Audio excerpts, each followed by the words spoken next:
Established in 1634, St. Mary's City was the founding site of the English colony of Maryland. Despite surviving written records, many gaps remain in our knowledge of its founding population.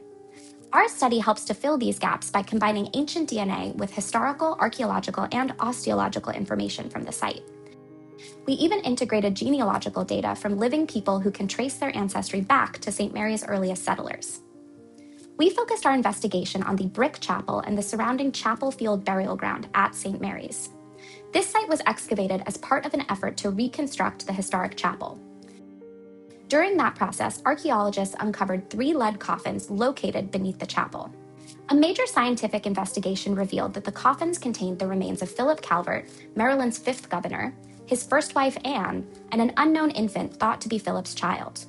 Our initial DNA analysis confirmed this result and concluded that the infant was Philip's son, likely with his second wife Jane.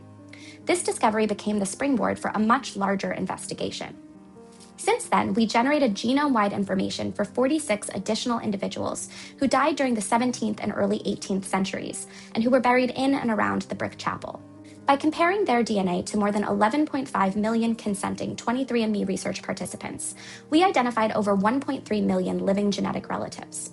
We did this by searching for identical by descent, or IBD, segments of DNA. These are stretches of DNA that are identical because they were inherited from a common ancestor.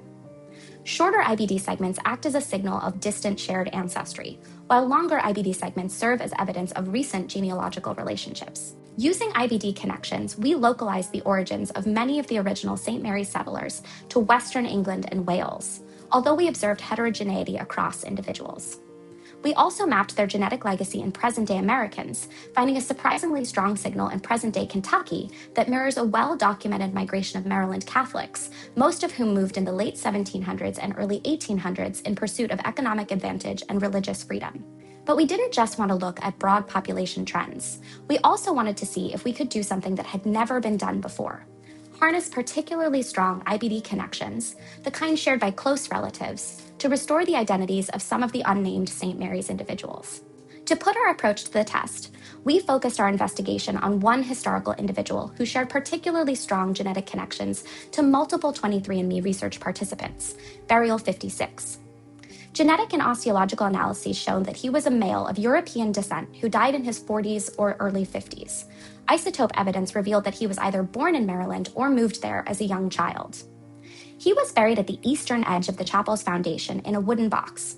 Based on the burial's physical location relative to the foundation, archaeologists concluded that the burial dated to the second half of the 17th century or early in the 18th century after the chapel was constructed. However, this was a secondary burial, meaning that we don't know exactly when this individual may have died. With the consent of 2 23andMe participants who shared some of the strongest genetic connections to Burial 56, we examined their family trees to search for overlaps, common ancestors shared by both participants. This helped us to identify a short list of 3 couples who were the genealogical ancestors of both participants. Our hypothesis was that Burial 56 was one of those individuals or one of their close relatives. The first candidate we considered was Francis Greene Jr., but he was quickly ruled out because he died long after the burial ground stopped being used. Next, we considered Thomas Mattingly and John Shercliffe Sr. Both died at the right age and during the right time period. However, historical records showed that both men were born and raised in England, meaning their isotopic profiles did not match the local Maryland signature of Burial 56. So we continued our search, digging through the extended family trees of each of the 3 couples, and eventually found a much better candidate: Francis Greene Jr.'s half-uncle, Leonard Greene.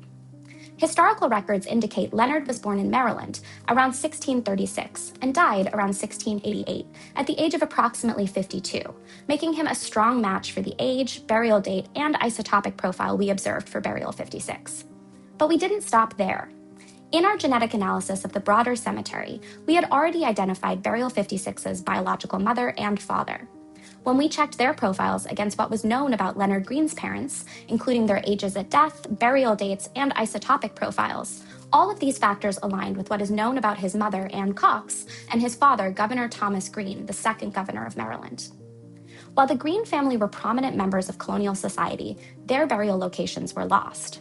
However, the historical record strongly supports the hypothesis that they would have been buried at the Bryc Chapel. While further work is needed to definitively confirm these identities, our study marks the first time ancient DNA has been used to successfully propose identities for 3 otherwise unknown historical individuals.